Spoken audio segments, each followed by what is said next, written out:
It was Thursday evening, the air was warm and smelled of spices. In a room upstairs, a table was set.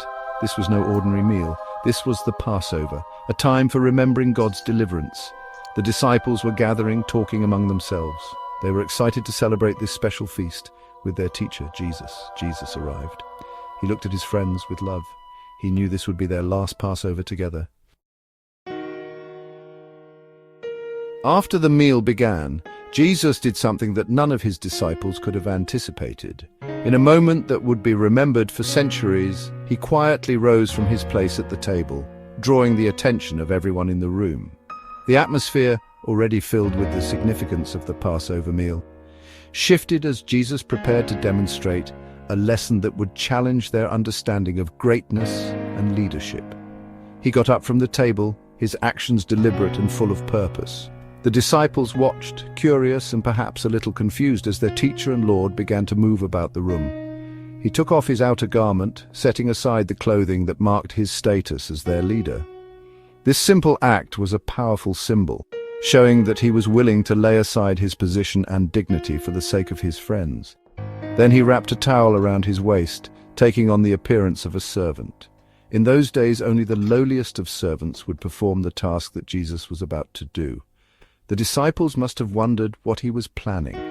Jesus, the Son of God, became a servant before their very eyes. He knelt down, lowering himself to the position of the least among them, embodying humility in a way that words alone could never express. He poured water into a basin and began to wash his disciples' feet one by one. The room fell silent as the significance of his actions began to sink in.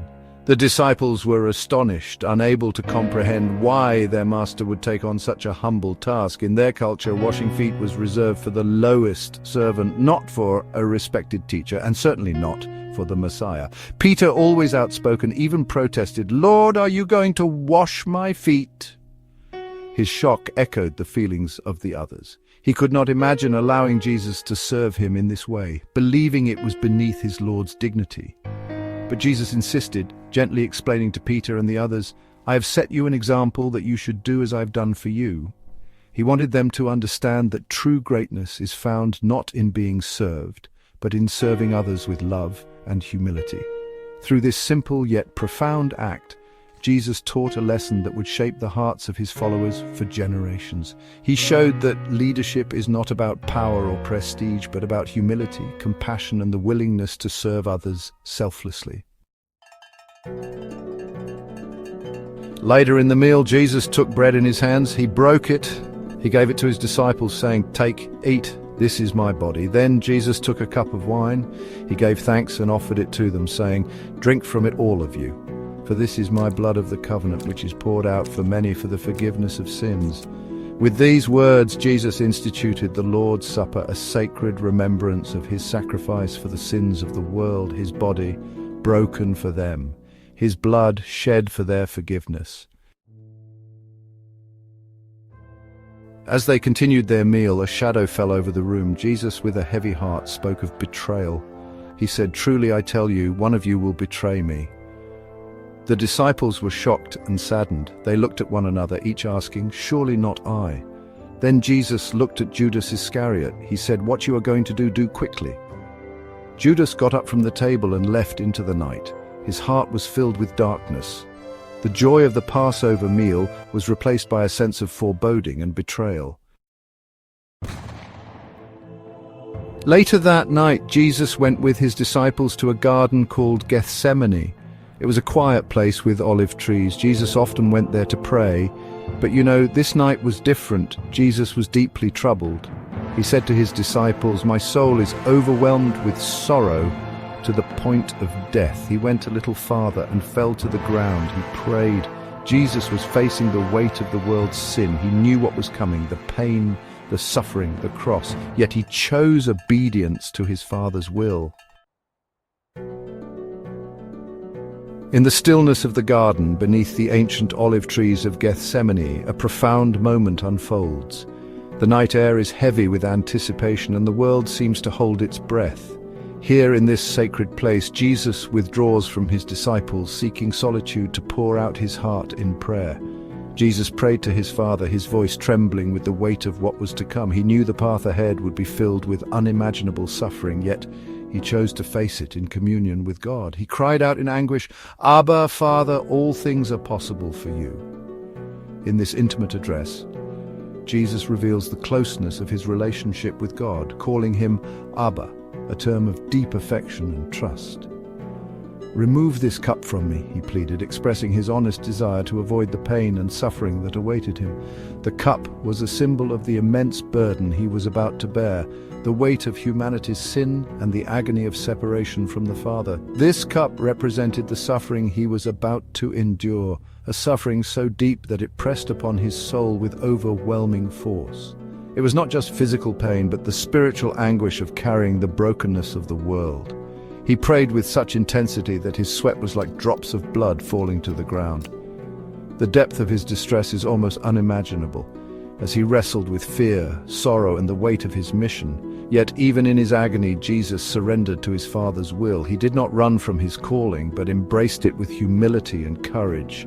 Trusting that God's purpose was greater than his pain, he said, "Yet not what I will, but what you will." In these words, we see the ultimate act of surrender, a willingness to lay aside his own desires for the sake of a greater good, to trust in God's wisdom and love, even when the path is dark. Jesus' prayer reveals his humanity, his fear, his pain, and his vulnerability. He was not immune to suffering, nor did he hide his emotions from God. Instead, he brought his deepest struggles honestly before his Father, but it also shows his unwavering love and obedience to his Father. In the garden, Jesus models for us what it means to trust God fully, to surrender our will, and to find strength in prayer, even in our darkest moments. The night of the Last Supper in Gethsemane was filled with a whirlwind of emotions, each moment layered with meaning and significance. In the flickering candlelight, shadows danced across the faces of those gathered, their hearts heavy with anticipation and uncertainty about what was to come. There was the joy of fellowship, the warmth of friends sharing a sacred meal, and yet, beneath the surface, a deep sorrow lingered, the sorrow of betrayal that would soon unfold. The disciples laughed and reminisced, but an unspoken tension filled the air, as if everyone sensed that this night was unlike any other. In a powerful act of humility, Jesus knelt to wash his disciples' feet, teaching them that true greatness is found in serving others. Even as he performed this humble task, his heart was burdened with the knowledge of the suffering that awaited him.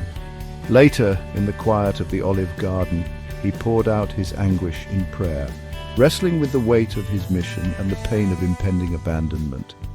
Yet through every moment of fear, confusion, and heartbreak, Jesus' love remained steadfast. He comforted those around him, offering gentle words and compassionate embraces even as he faced his own trials. He loved his disciples deeply, cherishing each one, even the one who would soon betray him with a kiss. His love was not conditional or fleeting. It was a love that saw beyond faults and failures, a love that endured even in the face of rejection and denial. Jesus' love extended far beyond that night. He loved us all so much that he willingly endured the agony of the cross, bearing the weight of our sins so that we might be reconciled to God. His sacrifice was the ultimate expression of selfless love, a love that offers hope and redemption to every generation. As we reflect on these sacred events, let us be inspired by Jesus' example of humility, service, and unwavering love.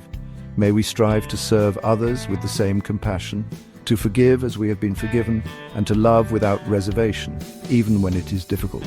Let us also remember his sacrifice each time we break bread and share the cup, symbols of his body broken for us and his blood poured out for the forgiveness of our sins. These simple acts remind us of the depth of his commitment and the price he paid for our freedom. May this night and the story it tells forever remind us of the immeasurable depth of God's love for us. A love that never fails, never gives up, and never lets go, even in the darkest of times.